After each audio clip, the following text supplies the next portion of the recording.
Welcome back to another episode of Building the Pride. I'm your host, Drew, and today we are going to be talking about victory over the Dallas Cowboys. So let me just update our scrolling banner, and we will get going here. Hope everyone is doing well. Hope everyone had a good Thanksgiving. Someday AI will just do all this for me.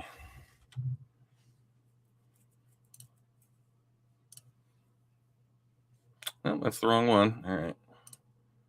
There we go. Oh, not week 7. Oh, my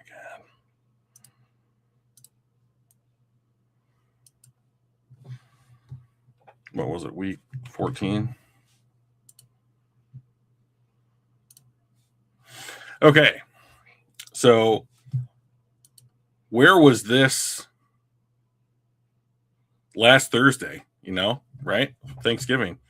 The Lions looked completely fantastic on offense this last Thursday here. Dallas came to Detroit. It was an absolute shootout between these two teams. Detroit continues their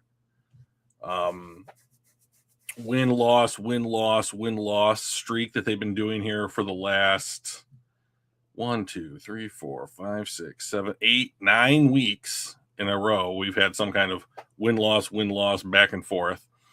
So they're playing 500 balls since week 5.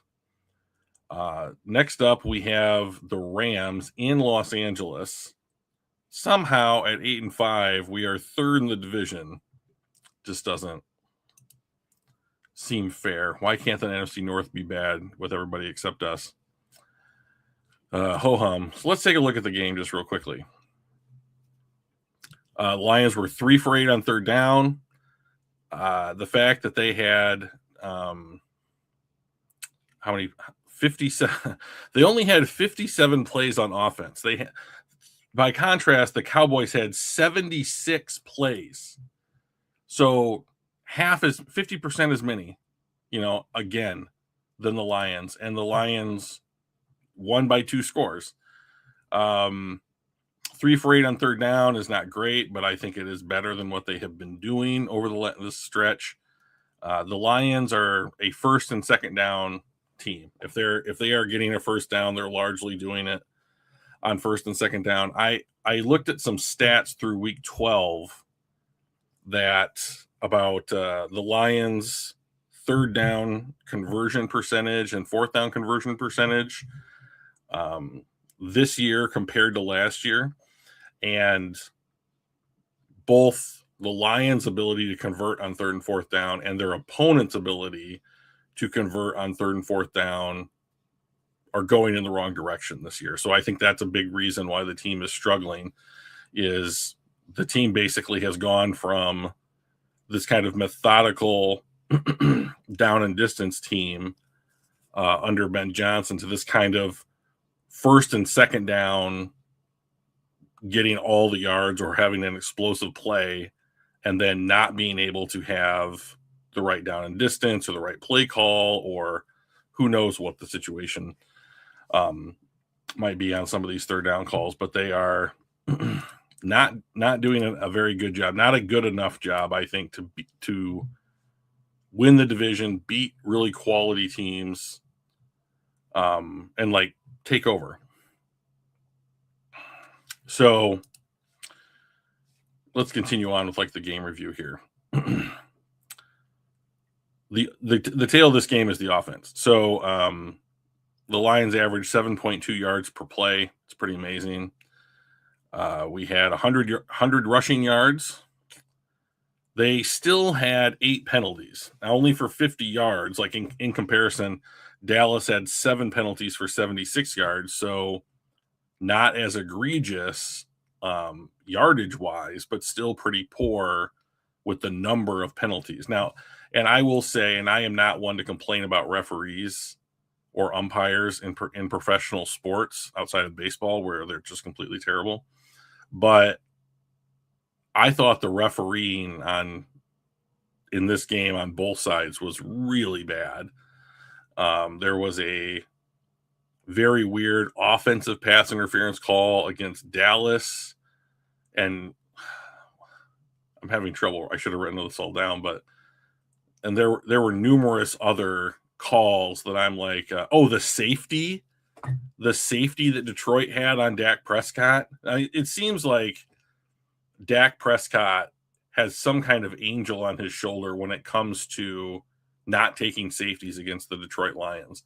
So 3 years ago, we were playing. This was the Dan Skipper didn't check in game or what have you, and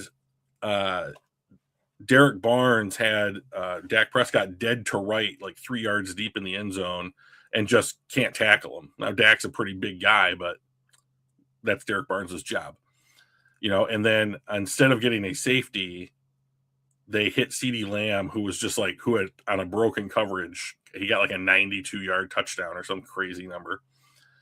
And then in this game, Dak is clearly in the end zone, but they ruled forward progress, and the ball was, I guess, completely outside. I'll see if I can find it. Maybe we can take a look at it together just real quickly. They ruled that Dak Prescott the ball was completely past the line when his forward progress was stopped. And I don't understand that, because if it's a running back with the ball, they let a huge rugby scrum happen, and they let the lineman push the ball carrier forward all the time now. But when Dak Prescott gets tackled in the end zone, this is the split second when his forward progress was stopped. I don't understand. Let's see if I can spell Dak correctly. Dak Prescott, safety. Yeah, okay. So let's click on this, and then I got to share it. Once again, Mike, it has an extremely busy December, and so he's not with us right now. Otherwise, he would be doing this, and this would all be a lot faster. And all right.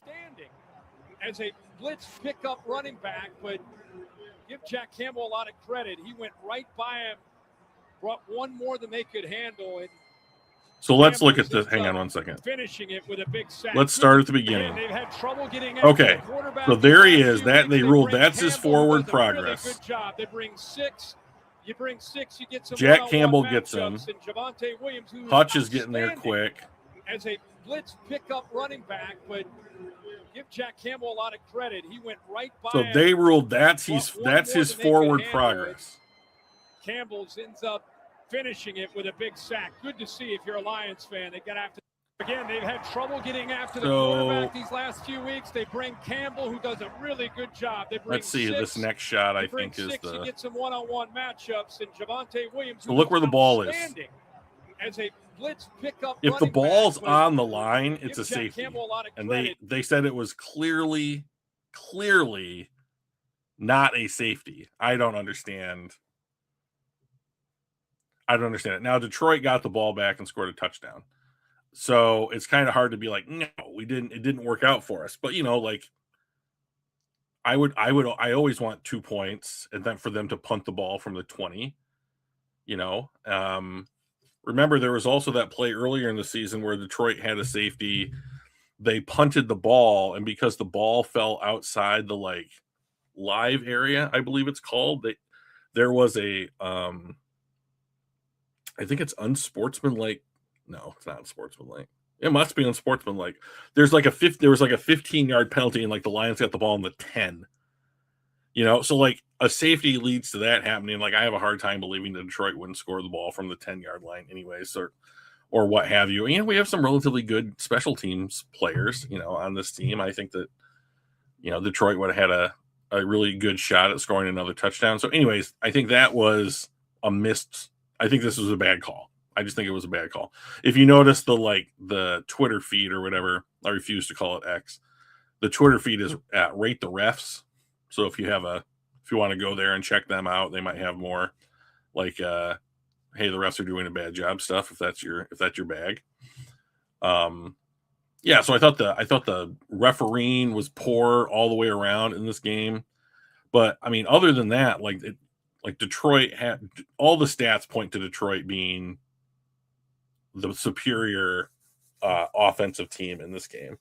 So, and the Cowboys turned the ball over 3 times. They lost a fumble and Dak threw 2 picks. Now, I believe one of those was a tip ball, but it goes down on his stat sheet as a pick. So, this was the Sean Hockley refereeing crew. So if you hear the name Hockley and in a Detroit Lions football game, you might want to be like, ooh, we might be in for some rough officiating. So, okay. So, but good job for Detroit. Held strong. Offense looked better. What else can we do? Oh, let's talk about Frank Ragnow. So, we have a little bit more information on Frank Ragnow. I'm going to bring up the Pride of Detroit article that references Hank Fraley, the offensive line coach, and I believe co-offensive coordinator now. I forget what they gave him another title in the offseason, and I don't remember what it is. All right, so let's take a look here. Okay, on Wednesday, Detroit's offensive line coach Hank Fraley offered a little more insight into the crazy week that included Ragnow coming out of retirement to go back, and then only to go back into retirement upon failing his physical. The All-Pro center was revealed to have a grade 3 hamstring sprain that would have prevented him from playing in 2025 anyways. So grade 3, from what I understand, means that the hamstring has almost come or completely come off of the bone. Like it is the worst hamstring strain. And so, the article says this, that like the fact that Frank Ragnow thought that he could still go and that he just tweaked his hamstring is kind of an indication as to how tough he is physically as a human being. Like he tore his hamstring off the bone and was like, nah, I just tweaked it. I can still go. Like as a point of comparison, I tore my bicep a couple of years ago off the bone and my body went into shock. My body went into shock and my dad had to like carry me to the car. I'm like close to 300 pounds. And like my dad had to like carry me to the car, get me into the car, and then take me to the emergency room. And then they scheduled me for surgery. So Frank Ragnow, I'm not a professional football player, mind you, but Frank Ragnow is just like, no, I can go. It's cool. You know, like it just happened on the back of his leg as opposed to like on his arm. So pretty crazy. Okay, so here's what we want to get to. If it remains unclear if Ragnow has any interest in returning to football in the future, but Fraley said he believes the 29-year-old has plenty in him to still play. And if he ever expresses the desire to come back through that tunnel, Fraley would be welcoming him back with open arms. Ragnow has remained silent since the ordeal during Thanksgiving. He has yet to post any kind of social media appearance, nor has he made a post since he was taken off and put back on the reserve retired list. The Lions have publicly said they have not had any of those conversations with Ragnow. I got to tell you, if there is any chance that Frank Ragnow wants to come and play next season, that is option 1 for the Detroit Lions. So I also can't believe that he's 29. I mean, it feels like he has been here literally forever. And he's not 30. You know, next season would be his age 30 season. So I know that like there have been, it's either a university or some kind of sports science organization has done a study on the effects of when professional athletes take 1 year off from playing, like in the middle of their careers, like the mental and physical stress that they deal with as a part of playing professional sports, it takes a real toll. And the study found that, like, on average, if somebody like the situation that Frank Ragnow finds himself in, if he has this year off, gets healthy, I mean, he was still taking care of himself. I don't know that he ever really thought, I'm never going to play football again. So like him taking this year off, getting healthier, and he might come back next season. 1-year deal. Let's take a run at a Super Bowl kind of a thing.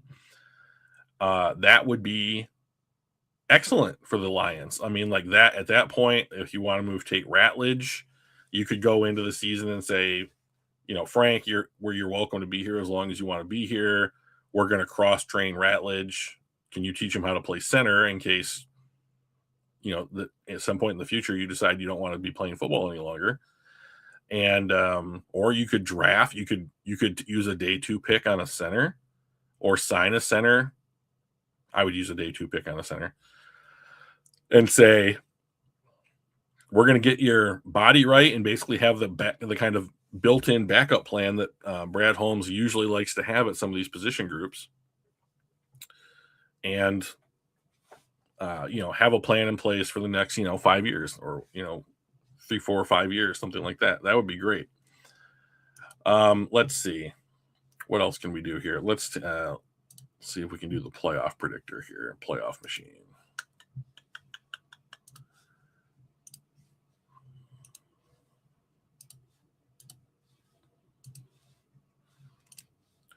Why doesn't it automatically add it? Okay, so Detroit is 1 game closer to the playoffs. They did what they had to do in beating the Dallas Cowboys, and now we're going to the Los Angeles Rams. And the Los Angeles Rams are a lot of people's quote unquote pick right now to win the Super Bowl. Okay. So let's see. What happens if the Rams win this game? All right. So we'll take Tampa, Philly. This is an interesting. I'll take the Patriots because they're really good. I'll take Seattle. I cannot stand the Bengals, so that's kind of a cheap pick here. I'll take the Broncos over the Packers because the Packers are at the Broncos. I'll take the Jags. I'll take the Niners. I will take the Chargers to knock the Chiefs out of the playoffs. I'll take the Panthers in that one. I will take the Texans, the Bears, the Cowboys. This is an interesting game. I'm going to give it to the Giants because it's at home, and I'm going to give it to the Dolphins, who are playing really well right now. Okay, LA at Seattle. If Seattle really wants to lock up the ability to win or like get into the playoffs, I think they need to win this game. I'm going to say this. I'm going to give the Panthers the win over the Bucs. The Bucs lost to the Saints last week, and that's just not very good. The Eagles, I'm going to take the Dolphins again. Yeah, there's no way that puts them in the playoffs. I'm going to say Green Bay beats the Bears. Denver over the Jags. I'm going to give this one to the Jets, although I don't know who's going to be playing quarterback.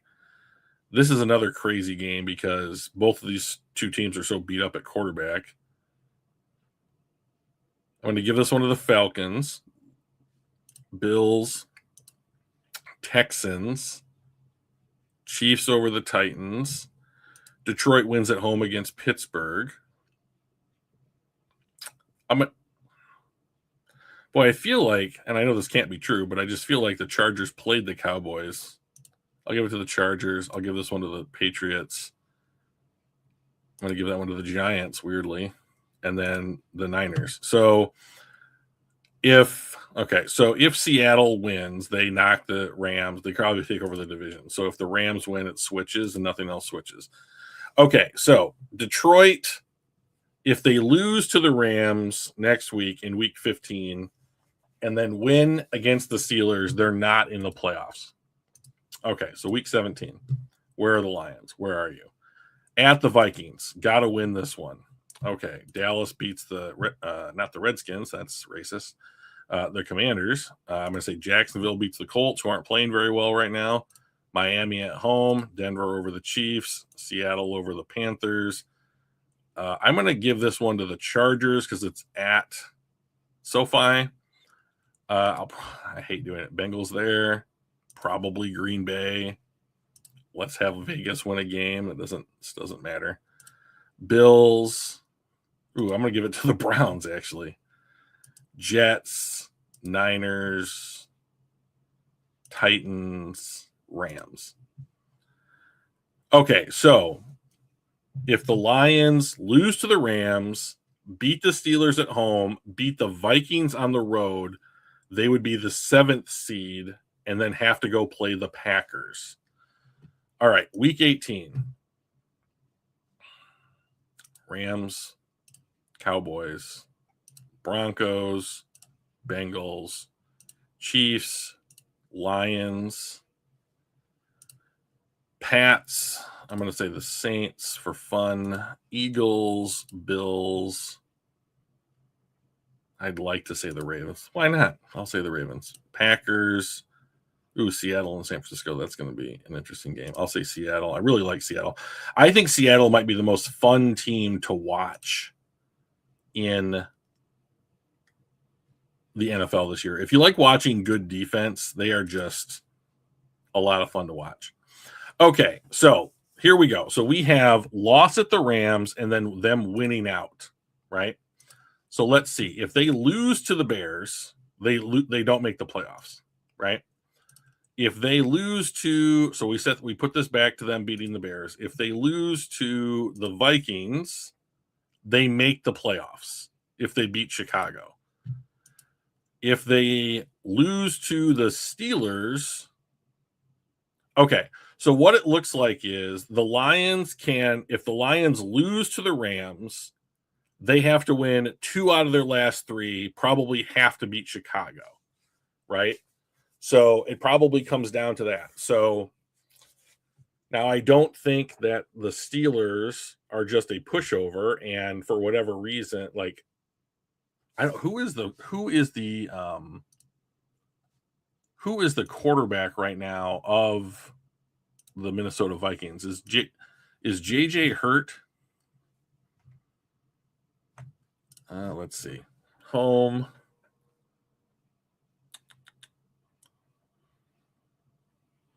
Here we go. Minnesota. Roster. John Wolford is the guy that they signed. So Brosmer played completely terrible in his one outing. McCarthy, I know, is out again. And then Wolford must be their practice squad guy. So I think that there's a real path here, even if the Lions are unsuccessful this coming Sunday at in Los Angeles. So let's see.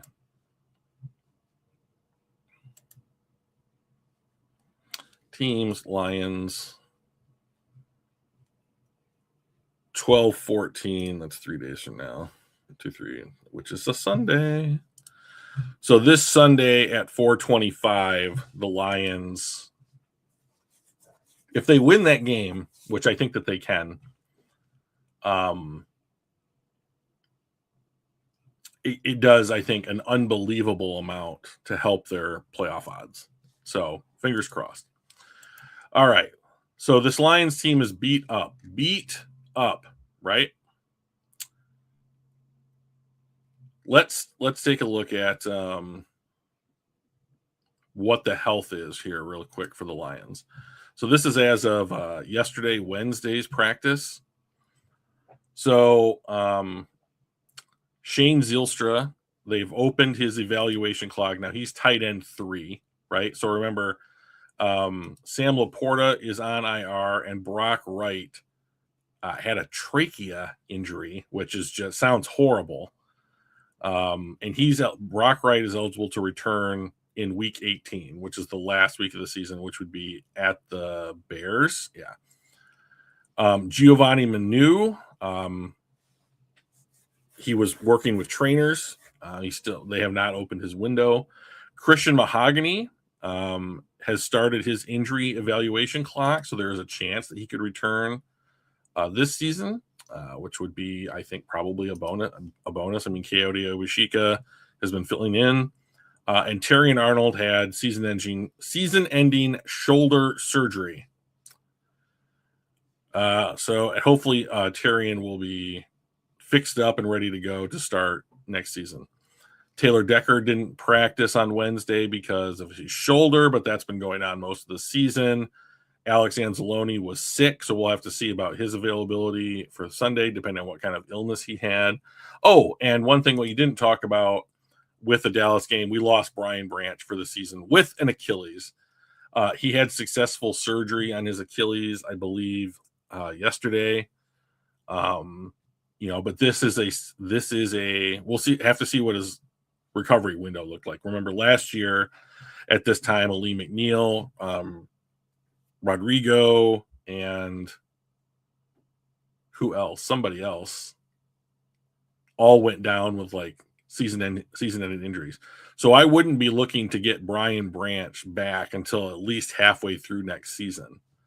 And then coupled with like the Kirby Joseph continuing knee issues, there's now some real questions about the safety duo, which looked like last year looked like one of the best in the NFL.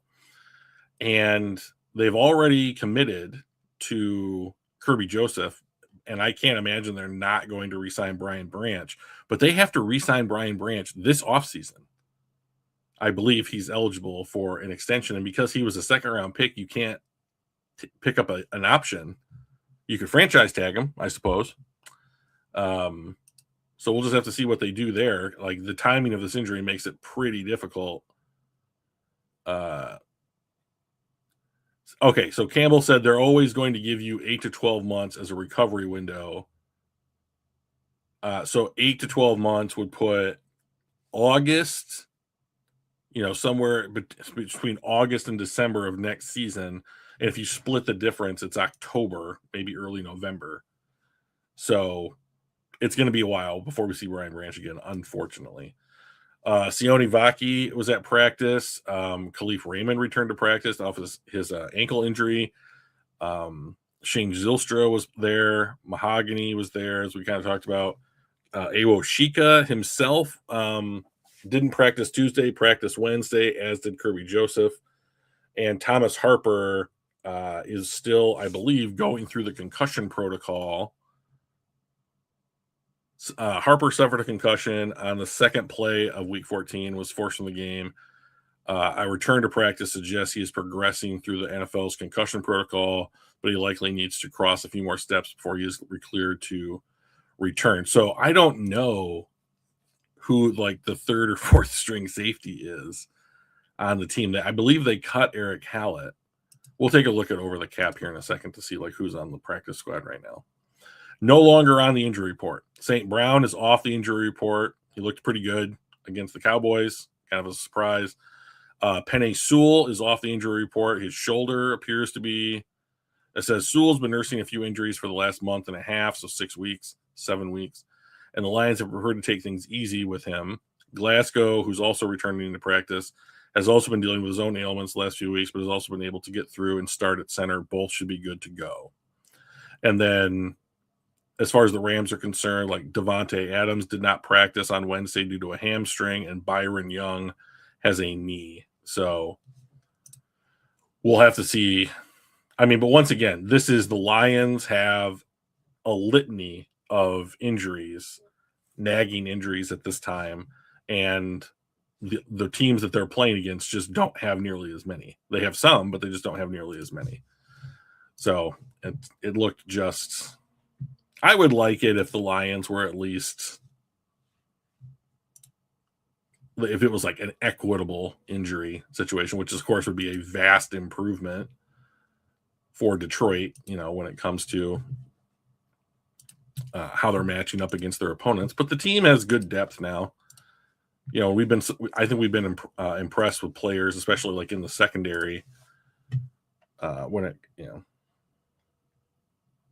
Okay, so PFF grades from the Dallas game. Top of the offensive rankings, Penei Sewell leading the way once again with just an excellent run blocking grade. Penei's great. I love Penei, but he is a better run blocker clearly than he is a pass blocker, and that's usually because he can get out on the edge and run with so many. He's so athletic that he can run with a lot of guys. Jameson Williams had another great game. I know that St. Brown was back, but Jameson Williams looks like a guy that if your number one goes down, you can feed him the ball, and he ran such a nice, I don't think it was a comeback, button hook or comeback route. Like he drove past, I think it was Deron Bland, and just stopped on a dime and switched around, and Goff had it right there on his hands as soon as he turned. And it was like an 18-yard completion. And I was like, this is great. Like, this is the kind of thing that you can do with him, that isn't a 9 route. Like those receivers and those, like the corners and those safeties have to respect the fact that if it looks like he's got his head down and he's just, striding, as fast as he can, that they gotta protect the deep ball. And so then if he can get 2 guys, he's effectively double teamed. If you can get 2 guys and you stop and come back a little bit and run those like dig routes or comebacks or button hooks or whatever they call them, like what a great tool for his tool belt. Like I think these last couple of games have demonstrated like what Detroit wants Jameson Williams to be as a wide receiver. And to be honest, like I want them to utilize him all the time, like they have been utilizing him a little bit. Like I think that he needs to have something like 7 or 8 targets a game. Crossers, these dig routes, 9 routes, whatever it is. Like he's a versatile weapon for this offense. I love him. Good job, Jameson. Jahmyr Gibbs continued his excellent play. He was great in the passing game. And if the Lions ever decide they truly want to go to a lot of 21 personnel looks on offense, I think that he's going to be a real weapon. Obviously I think that the Bijan Robinson or Jahmyr Gibbs comparisons can be put to rest at this point. Like Jahmyr Gibbs is just amazing. Nice to see Tate Ratledge up here with a strong showing both in pass blocking and in run blocking. So remember, this is a Dallas defensive line that has Kenny Clark, Quinnen Williams, and they have a rookie quick pass rusher off the edge, Donovan Ezeraku from Boston College. And he held up real well against a stout interior Dallas defensive line. So that's a really good to see from Tate in this game. Dave Montgomery had a nice run, was good in pass protection, as was Jahmyr. Let me see. Pass blocking. Jahmyr Gibbs wasn't asked to do it. But Dave Montgomery did have a good day pass protecting as well, picking up blitz for Jared Goff, kept him clean. St. Brown came back with a 70. That's excellent. Jared Goff with a 70. That's excellent. Taylor Decker, just kind of your standard everyday good job. Now, just the opposite of Penei Sewell, Taylor Decker is a pass protector more so than he is a run blocker, and he excelled where he wanted to. Anthony Firkser had a nice game. I don't really know what else to say about that, except that, this is your 3rd or 4th string tight end. Isaac Tesla, who I'm starting to love. And here's the thing. Look at this run blocking grade for him. He was in the game for 48 snaps, 15 run blocking snaps, and he had almost an 88 grade on his run blocking. Like the last year, the Lions offense was 11 personnel, and they had a gigantic X wide receiver in Tim Patrick out there almost as like another tight end on the edge. And Tesla is big.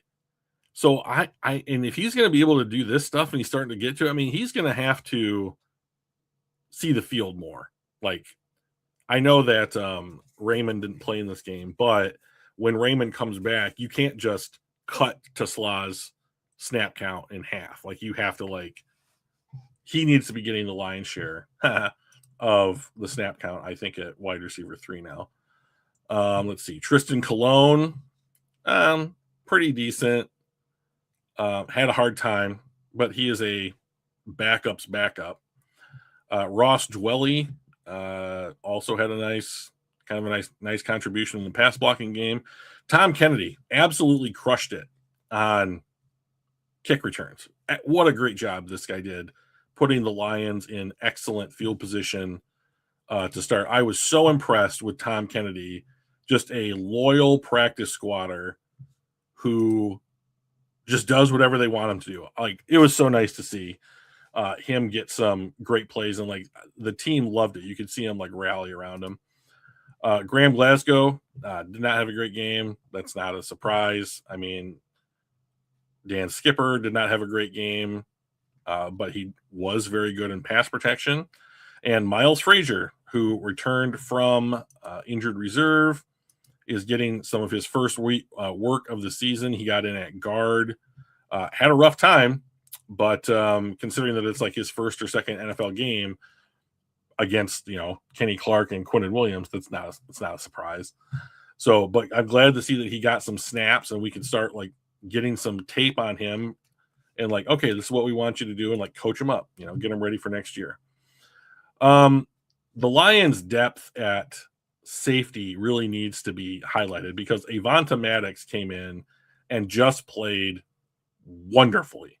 Really, really good snaps from him in the absence of Kirby Joseph and once Branch went down. But this is he played the whole game.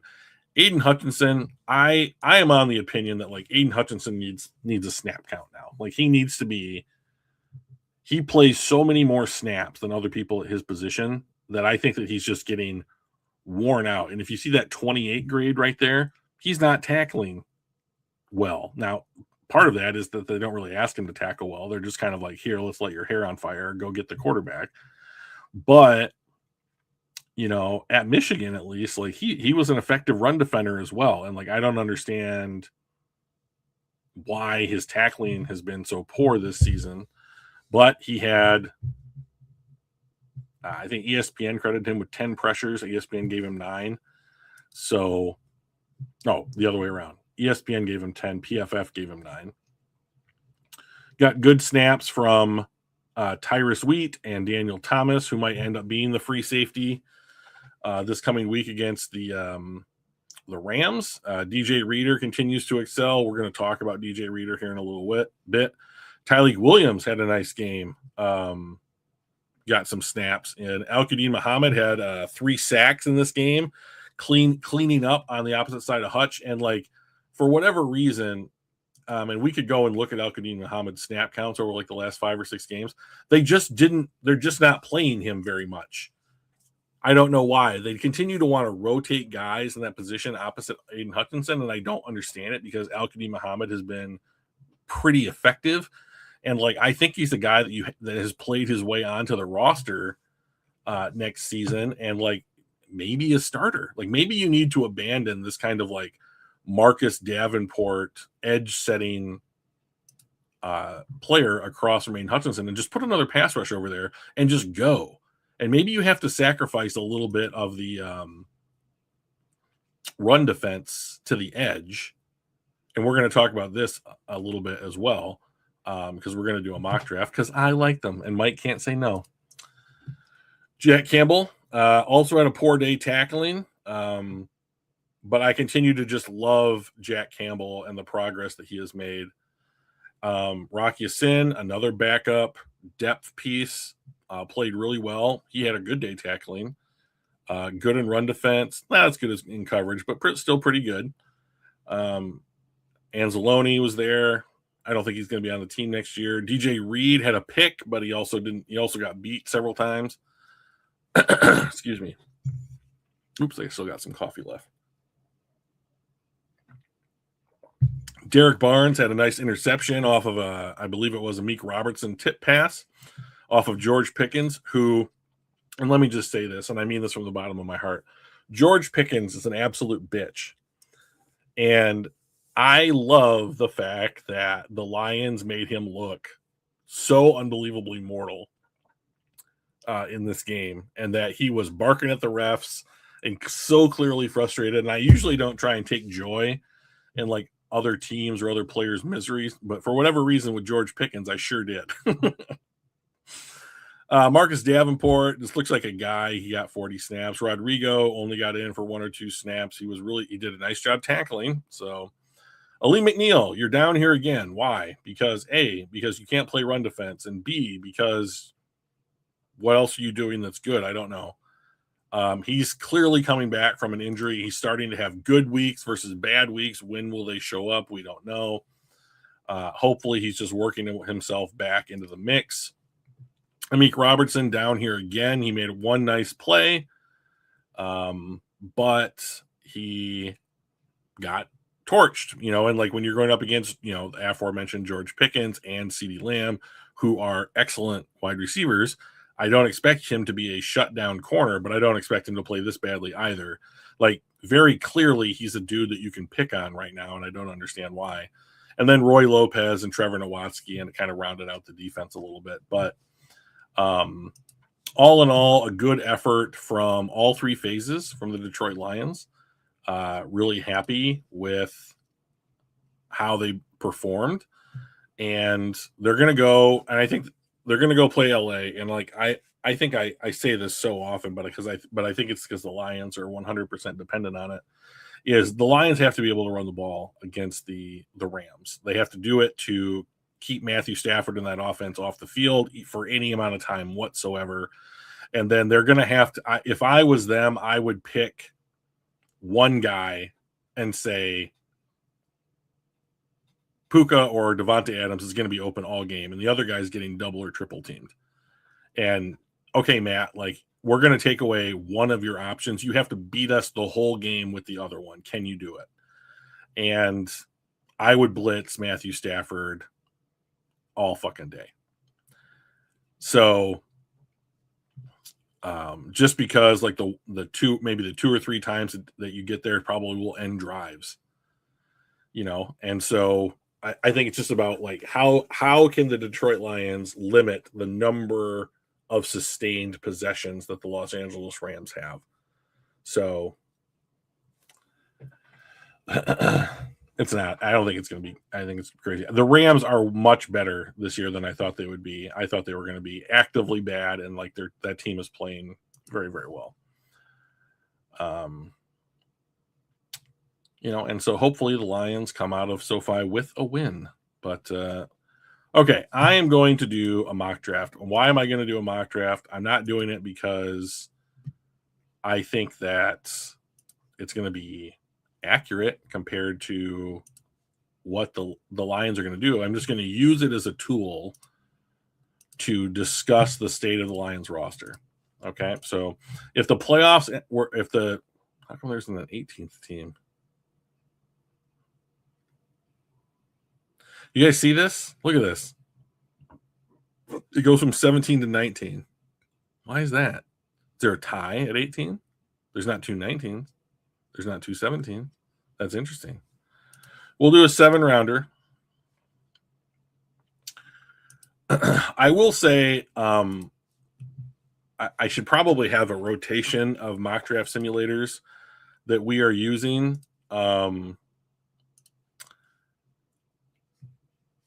Because the simulators are based upon the consensus boards that the websites come up with. And so like, it's just, there is no consensus at this point. You need to get through the combine. You need to get through the bowl games. You need to get through the East West Shrine Bowl and the Senior Bowl and all those different, like those kind of extra games that they have. So let's take a real quick look here at, is there a way that I can, there are a couple of players that I think the Lions should be after in this mock. And I think it's going to be largely dependent upon which quarterbacks come out. And the reason I say that is not because I think the Lions are going to draft a quarterback, but because the more quarterbacks that come out, the more picks in front of the Lions will be quarterbacks. And then that will push other non-quarterbacks down the board. Okay, so let's talk about the Detroit Lions just real quickly here. There's a number of players I want to talk about, and most of them come from Ohio State, unfortunately. I want to talk about this kid, Sonny Styles. Sonny Styles, 6'5", 240. So if you want to understand how big that is, that's Jack Campbell. Except that Sonny Styles is a will linebacker. Okay, so he plays where Alex Anzalone plays. Okay, first of all, let's highlight this. 13 games, 16 games, 13 games thus far. This number is going to go up with the playoff, right? So he has been healthy 3 years in a row, and then he's been really good, and now elite. In his age, I don't know exactly how old it is. I think he's like 21. But he is a converted safety who put on weight, right? So he was a big safety, 215 or 220, and has put on 15 or 20 pounds and has not lost his ability to run. So let me see if I can find like a little highlight package here where it's real quick to kind of figure out what is going on. Sonny Styles highlights.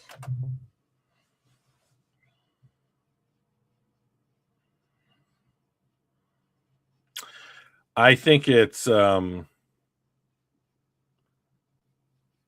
pretty crazy, like the way that I was hoping to find like a clip, and I should always do this beforehand, but like I was hoping to find a clip of him running. Like I gotta share the screen here. This guy can run. Alex Anzalone. I like Alex Anzalone. I think he's a good player. I think that he is on the decline. And if the Lions want to keep the rosters and the salary cap in good shape, it's time for players like Alex Anzalone, who are naturally coming up on like their age 30 or 31 season and who have their contract situations up in the air, to at least test free agency, right? So I would at least allow Alex Anzalone to test free agency, and then with the hope that there's not a big market for him and that he would come back to Detroit on a really cheap deal, because he had a contract dispute with the Lions this last offseason and ended up coming to camp for the least amount of money or whatever it was. That it was like $25,000 or something. It was so little. And I can't believe that he held out over it or caved to it. But this guy plays where he plays. And putting Jack Campbell as a like old school, quote unquote, Mike linebacker who is good and can move, and then putting a guy like this who can run sideline to sideline, who is the same size as Jack Campbell, is crazy. Would be a crazy young linebacker duo in the NFL, and I think would probably give the Lions one of the best linebacking cores immediately in the NFL if these two guys got a chance to play together. So there's a couple things that I want to highlight here on Sonny Styles that I think is insane. He has an elite run defense grade. The Lions will love that. He has an elite coverage grade. The Lions absolutely need the ability to cover from the linebacking spot, and Alex Anzalone is good at that. This guy might be great at it, right? And the thing that I think the team desperately needs and looks for when it comes to players they want to add, he has not missed a tackle all season. He has a 0% missed tackle rate. Can't be better. So like the angles that he's taking, he's getting to the ball carrier and he's wrapping up and taking people down. This guy is awesome. And normally I would yell no linebacker in the first round, except that I would take this guy in this spot if I was the Detroit Lions. I would be thrilled to take this guy in the spot if I'm the Detroit Lions. Who else? TJ Parker. He is already declared for the draft. 6'3", 260. That's Al-Quadin Muhammad size. 15.4% pass rush win rate. Good pass, also good in run defense. 6 sacks, 12 sacks last year, 6 sacks this year in a season that Clemson probably wants to forget. I think that if you could plug this guy in across Aiden Hutchinson and be like, here you go. So what do? Do you re-sign Al-Quadin Muhammad? I would let Marcus Davenport test free agency. You are going to lose Levi Onwuzurike. Josh Paschal is also a guy that I would let test free agency. And then you might have, so if Josh Paschal and Marcus Davenport tested free agency and they don't return, if you took this guy, you might have a depth chart of TJ Parker, Ahmad Hassanein, and Al-Quadin Muhammad across from Aiden Hutchinson. And I like that idea way more than I like next year being like Marcus Davenport, Josh Paschal, and Ahmad Hassanein. So like, will Brad invest in that position depending on how the board falls? I mean, that's what we'll have to wait and see. So this guy lines up outside tackle. So I think that the Lions have neglected this part of the team since they drafted Hutch, and which sucks. Here's the other guy I want to talk about, Caden McDonald. Okay, so DJ Reader has been excellent for the Detroit Lions. He might also re-sign, and if they do, great. If they decide if they wanted to keep him, great. Here's the problem. This guy looks like the second coming of DJ Reader, right? And if you took him, DJ Reader is going to get snapped up in free agency. I don't know that he will net you a comp pick, but like Caden McDonald is 6'3", 326 in college. And I'm sure that Ohio State has an excellent bodybuilding, like getting the body correct for what they want their football players to do. Kinesiology. There we go. That's what I wanted to say. I'm sure they have a really good kinesiology department at Ohio State to make sure that their players are in excellent physical condition. If this is how big he really is, and he moves like this, and I don't need him to be a pass rusher. I mean, DJ Reader doesn't pass rush, but look at his run defense grade is a 92.3. That is so good. And he stuffs the run. I wish that PFF indicated how often defensive linemen, especially nose tackle prospects, were getting double teamed, because this guy gets double teamed. This guy is a double team, and he is winning against double teams, and I just think that if you take this guy, I don't know what the Lions do with Tyleik Williams. That pick last year felt so much like we're just going to take this guy because Aleem McNeil's hurt. That now that Aleem McNeil is back, I don't know what you do with Tyleik. I think that the normal thing would be to say Tyleik Williams is going to be the new DJ Reader. But they haven't played him very much, and when they have played him, they played him at 3-tech. So next season looks kind of like his rookie, except the next season he's going to switch positions, right? And so now you're going to ask him to do different things than he did last year. And is it going to look like his rookie season all over again? And he's going to be playing a lot more snaps. I don't like it. I hope that they pick players that fit into their designed roles. I mean, there's almost too much versatility in the Lions defensive linemen because everybody's like kind of like a little bit too big to play end and a little bit too small to play defensive tackle. And I'd rather that they just got away from it. And like this guy would be getting away from it. So I'm going to take Sonny Styles here just to like, let's make our linebacking core like close to elite, you know? So I would be, I think, jumping up and down if the Lions got Sonny Styles to pair with Jack Campbell. I think that would just be fucking great.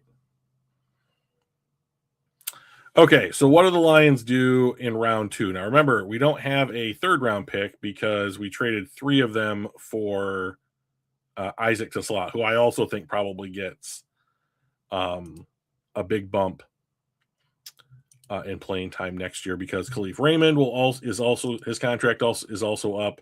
I can't imagine. I mean, I imagine they probably sign him to a 1-year deal.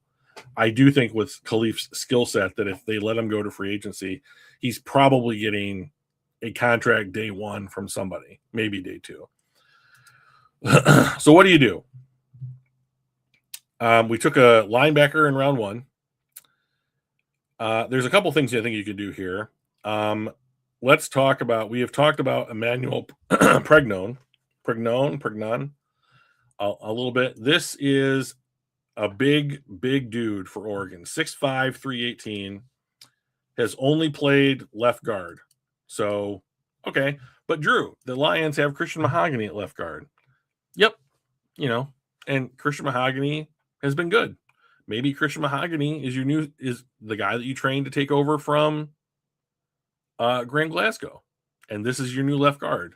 And it's just, here's a dude that's height, weight, speed, fit. Played at Oregon. It's a big program. Played against good competition in the Big Ten. And was great, you know. And so he's what the Lions want. He is a pass block first guard. He's excellent at zone blocking in the running game. So getting out and moving, the Lions love having that. So you could certainly see this guy getting pulled.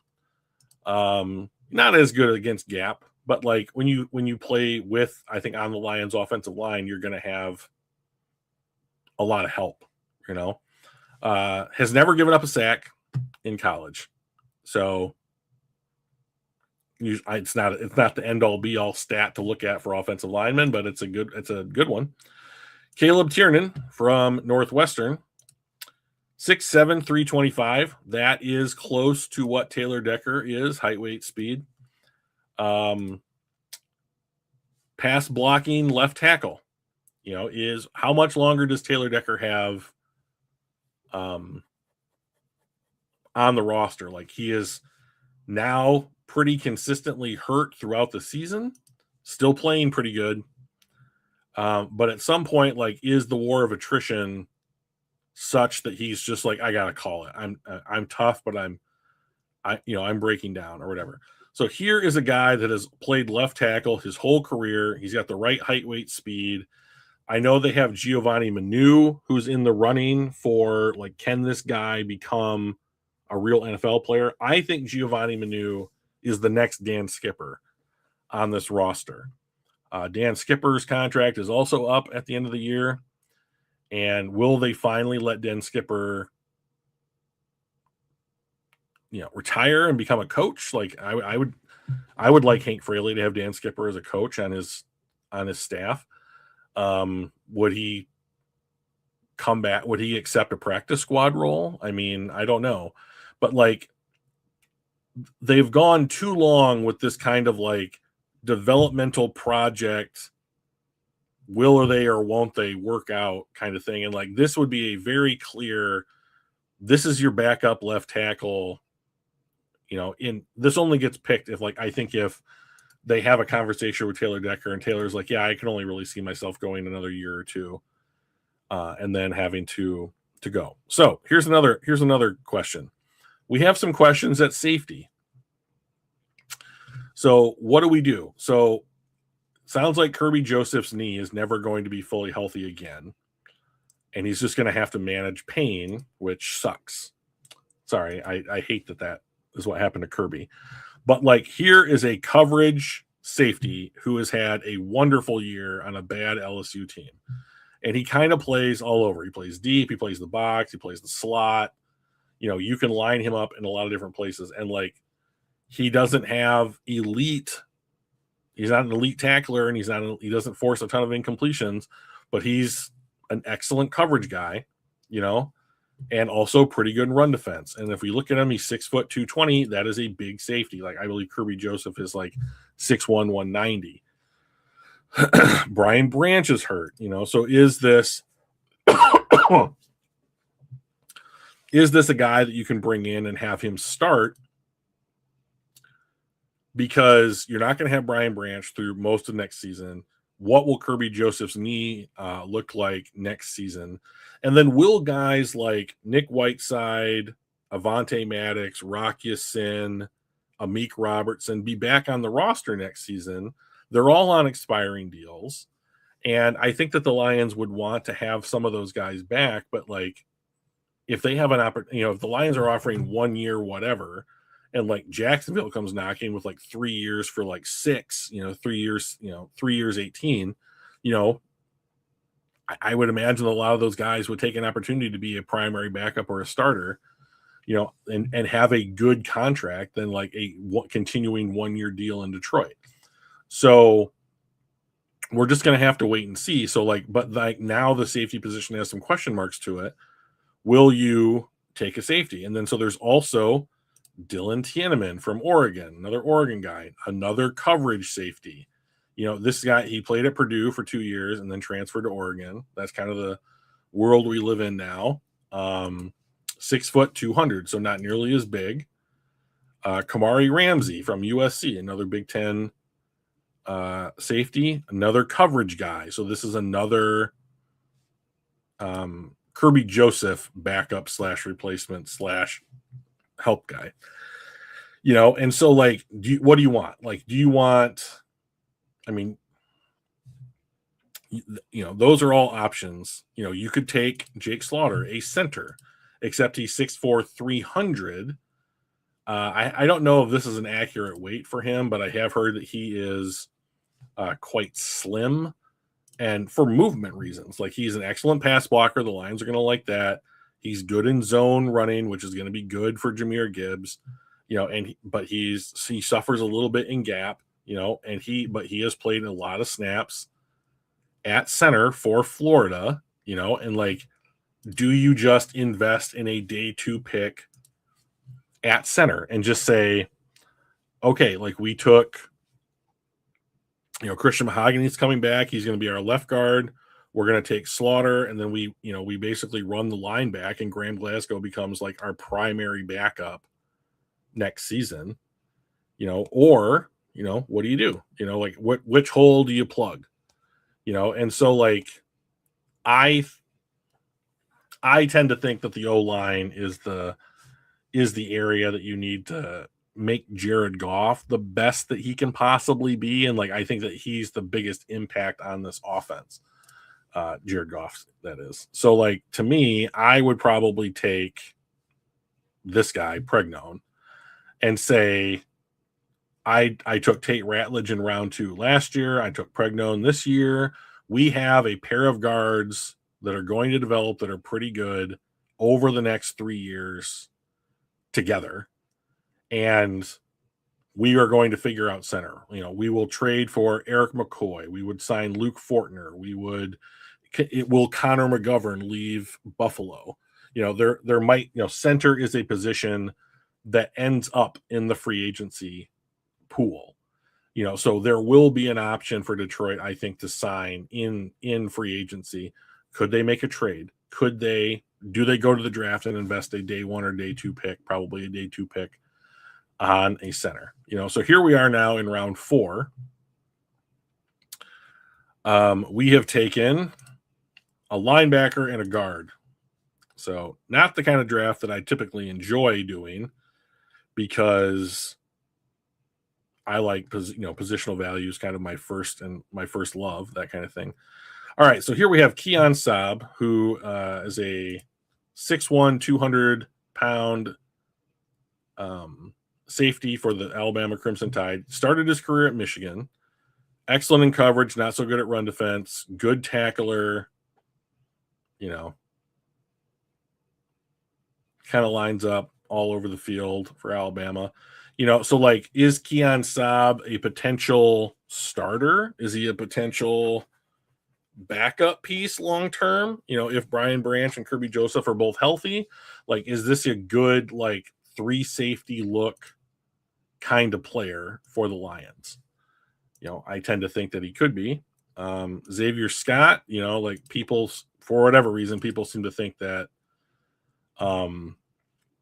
Terrion Arnold isn't good or whatever. I disagree. I think that he's just had to adjust to the NFL in his rookie season. B, was hurt all this season with some kind of nagging injury. Like, we haven't seen a healthy season of an adjusted Terrion Arnold yet. And like, I think Terrion Arnold's good. I think that Terrion Arnold is it. So, but like, what's the shoulder look like? DJ Reed has been hurt this season, had a hamstring. And then, once again, does Amik Robertson, does Rock Ya-Sin, leave in free agency? This guy is a man coverage corner. Illinois has produced good defensive backs, at the NFL level, so like, he's hurt clearly. So it sounds like a Detroit Lion right off the bat. What else? Who else do we have down here?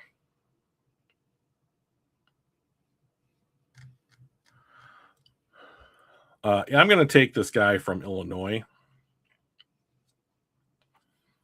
He's a developmental guy, or he's going to be a replacement for somebody like an Amik Robertson, who Amik is, I think, in his late 20s.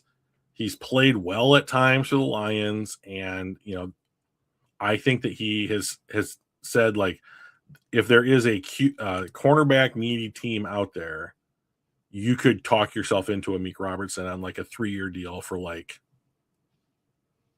could he get $8 million a year? I don't think Detroit would match that. Okay, so here we are in round 5. Now there's some quarterbacks on the board. Carson Beck, Cade Klubnik. Cade is 6'2", 210.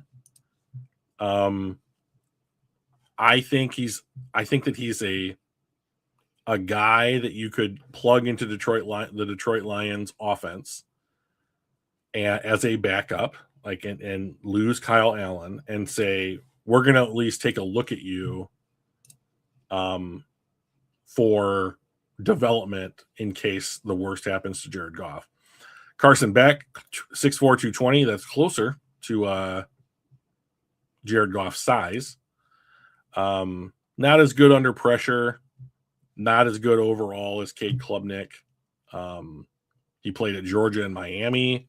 He's going to have the college football playoff to put some more film on tape. Nope. Let's put some more game on film. There we go. Here's Kenyatta Jackson. I don't understand why PFF has him ranked this low. 6'6", 265. Good pass rush win rate. Good run defender. I think that he would be in play here for the Lions. So what have we done here? Our picks. We have gone linebacker, guard, corner. So I am going to just do a really quick check here real quick. I'm going to take Kenyatta Jackson from Ohio State. Ohio State has an embarrassment of excellent defensive players. They even have a kid, the guy that I like the most on their team, Caden Curry. I don't think will come out in this class, but that is a dude that I'm already looking at for next year, which looks like 2027, if everybody comes out, might be the best draft class I've seen in my lifetime. Let's see. Did we take a center? No. So I'll take Logan Jones. Yeah, Logan Jones. 6'3", 302. So not exactly this height, weight, speed, but a good pass blocker, good in zone, played 3 years, went to Iowa, so they like him. He's a center all the way. So if he's on the board here, which he might not be, but like he's here on this one, so we'll take him. Now we have either a backup or we have a plan in place for the future of the position. We did not take a quarterback, right?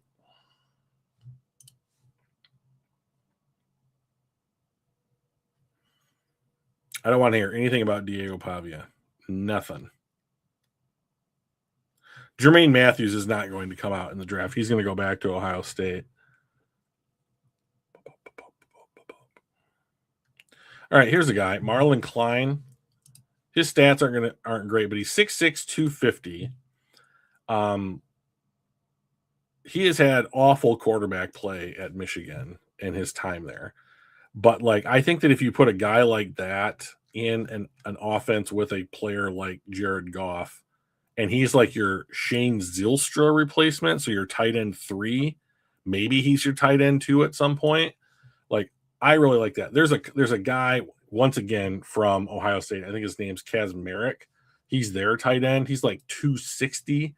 Like, I kind of want that guy, but like you don't need to spend it's round 6. We'll see if they put him in the simulator. Tight end, Ohio State. Nope. He's not in there yet. But I think he's coming out, and I think that he would be somebody that I would be pretty interested in. Josh Hoover, 6'2", 200, so he's pretty small. I think that, like, I don't know. I would be, if I was the Detroit Lions, I would be investing in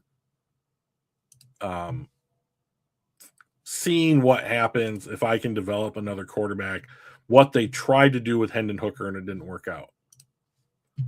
Spears Jennings, 6 foot 213. Oh, he's just played and not been very good. He's a good run defender.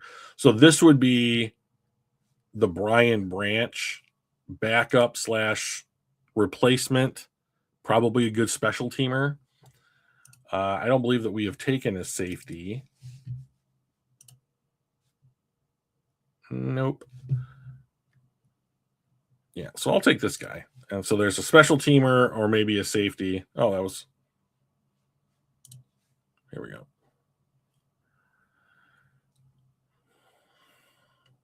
But like, so the issue the Lions have is that there's just not a lot of available spots for people to be drafted into because most of their starters are set, like there's 1 or 2 open starting spots. Then we're talking about backups and developmental players for the rest of the roster, and so like I would be looking for the Lions to try and build out, the rest of their roster with like first contract guys as opposed to signing 1-year veterans. But I mean, you do need veterans on the team.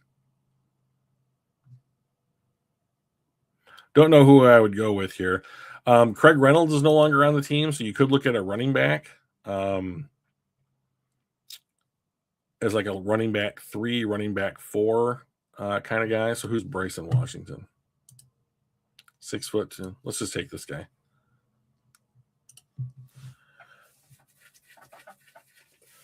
But like I think something like this. We don't need a wide receiver. I don't know what you're recommending that. Something like this, I think, puts the Lions in like a pretty good spot heading into the next season. And like, we're just using the draft as like a way to talk about the roster. So, I mean, if the Lions get Sonny Styles in round 1, I would just be flipping ecstatic. Let's see what's going on here. So, guys that I like in round 1 for Detroit, I like that I think that they could realistically like fall to them, or they could potentially be in range to trade up for, would be Keldrick Faulk from Auburn, David Bailey from Texas Tech, Mansour Delane, I think would be a guy that I'd be interested in. Obviously Sonny Styles. TJ Parker is somebody I'd be interested in. Vega Ione is somebody that I would be interested in. LT Overton, Caden McDonald are all players that I think, would be on the quote unquote Lions board. So that's where we're gonna end the show for today. The Lions are at the Rams 4:30 Sunday. I'll be going to my nephew's birthday party, which is going to be sick because he's turning 6 and I bought him a bunch of Pokemon stuff. And hopefully I will be able to see him open his gifts and then see the Lions beating the Rams. But even if they don't, what we know then is the Lions have to beat the Steelers and the Vikings, which they should be able to do. And then they have to go to Chicago end of the year to probably make the playoffs. So the playoffs are in reach. Can the Lions get it? We'll be back here next week to discuss it. Until then, have a great day. Bye.